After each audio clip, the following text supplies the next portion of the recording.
So I keep hearing things, which is kinda normal for people, I guess. But I hear people that are next to me yell my name from another room.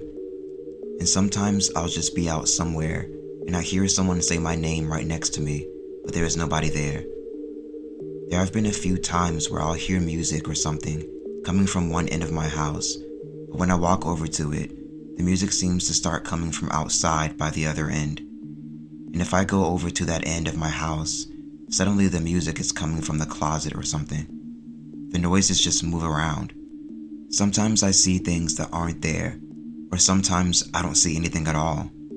For example, I almost walked into traffic because I didn't see a car. I've run into walls because I hadn't seen them either.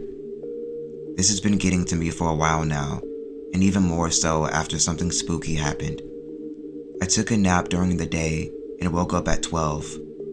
I wasn't tired at that point, so I stayed up, but then decided to try to go to sleep around 3:37. I laid down and was trying to go to sleep when I heard a noise that sounded like a cat gagging or coughing up a hairball right above my head. I have 6 cats, and I didn't want one of them to throw up on my pillow, so I sat up really quickly and looked at where there should have been a cat, but there wasn't a single cat in my room. What's even spookier to me about that is that one night I had a nightmare that resulted in sleep paralysis. The nightmare involved a window in my room. The cat noises I heard were coming from the direction of that window.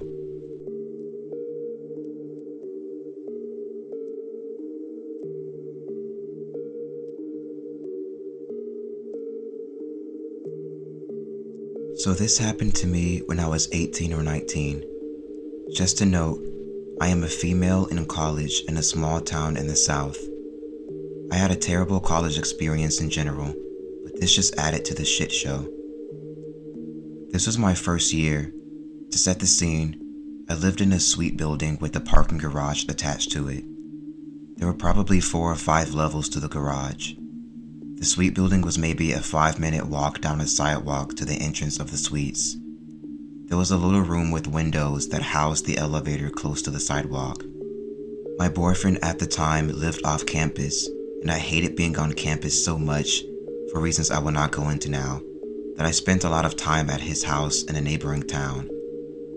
I had an 8 a.m. class, so I would usually go back to my suite at some point in the night or early morning. One night, I got back around 2 a.m. The parking garage was pretty full on this particular night, and I had to park at the end furthest from the building, closer to the ramp that went to the lower level. I am terrified of being inside of parking garages, so I always parked on top. It was pretty dark, and usually I would call my sister or my boyfriend if I was ever spooked.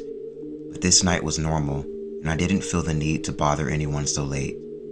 I was almost to the sidewalk when I noticed someone in the little room where the elevator was. They had been behind a wall, but I saw them emerge. He did not just come out of the elevator, as I would have seen the doors open through the windows. I didn't get a great look at the person, but I could tell that it was a middle-aged man, and I found it odd that he was on campus so late, as all of the people living in the building were young and mainly freshmen. I tried my best to just ignore the person and continue on my way, but as I reached the sidewalk, about 20 feet from the little room, he came out and started walking behind me. I tried to be rational and not freak, but the further I walked, the more I realized he was getting closer to me. It was one of those posts where you could hit a button for campus police, but something inside of me told me that I had to not let him know that I knew he was there and that he was scaring me. In a few seconds, I had to make a decision. I just started sprinting down the sidewalk. I immediately heard him pick up his speed and start running as well. He was chasing me. There were 3 entrances to the building, and I usually used the furthest one because my room was on the far side of the building.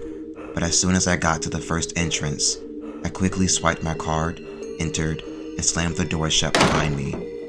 He was right there on the other side of the door. He made eye contact for a second or two, then ran the other way, away from view. I was so freaking scared, and to this day, I wonder what his intentions were. It's probably best that I didn't find out. The next morning, I woke up to an email about a strange man that had been spotted on campus. It still gives me the creeps when I think about it.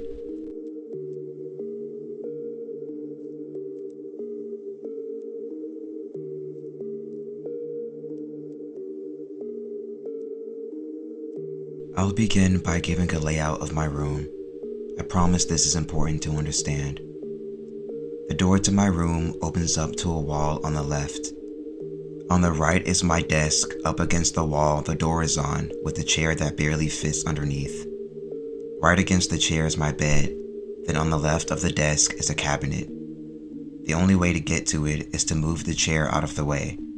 The foot of my bed and to the right of my bed is a completely clear and empty space to walk around. I moved into this apartment when I was around 15, and the only other two people with me are my brother and sister. Each night when I go to sleep, I feel like I'm being watched by someone. A woman standing in the corner of my room, the corner the door is on. Feeling afraid, I would often leave the door wide open, as nothing could fit in the space between the open door and the wall. One night, I was going to sleep with the lights off, and the only lights were the ones emitting from the keyboard on my desk. A green hue barely visible. In a pitch black room, that light was enough for me to see everything around me. I was sleeping on my back when I suddenly woke up to the creaking sound of the chair on my left being pulled away. I was still half asleep, so I tried to make sense of the situation by sitting up. Only then I realized that I couldn't move. The only part of myself that I could move was my eyes. The chair continued moving, and a sense of dread fell over me. I attempted to scream, but my lungs were dry. The chair continued moving until it came to a sudden stop. I felt so afraid that I closed my eyes, hoping that whatever was moving the chair would disappear. I hoped from the bottom of my heart that I was dreaming. I wasn't. I felt something brush against my hair, just as I felt a shallow breath down my neck. Shivers went down my spine as I tried my best to move, but nothing was coming of it. I began hyperventilating. I lay there with my eyes closed, too scared to open them to see the horror of what lay ahead of me. This went on for hours until I was finally able to move. I quickly ran for the lights, flicked them on, then tried opening the door to my room. That's when the realization of what had happened fell upon me. The room door was locked. The chair was still moved to where I had seen it being pushed to. Nobody had a key to my room except for the key on the inside. How was that possible? For a few days, I sat and tried to make sense of what happened to no avail. I later talked to my mom about what happened, and she told me she would come over. This wasn't a normal thing for her to do, but I tried to think positively. She entered my room, and as soon as she did so, she ran back out. She came back holding a handful of salt and began sprinkling it around the room. She refused to explain why, but the fear in her eyes spoke volumes. I don't know why she did what she did or why she was so afraid. We don't talk about it. But to this day, at 23 years old, I do not sleep with the door to my room closed.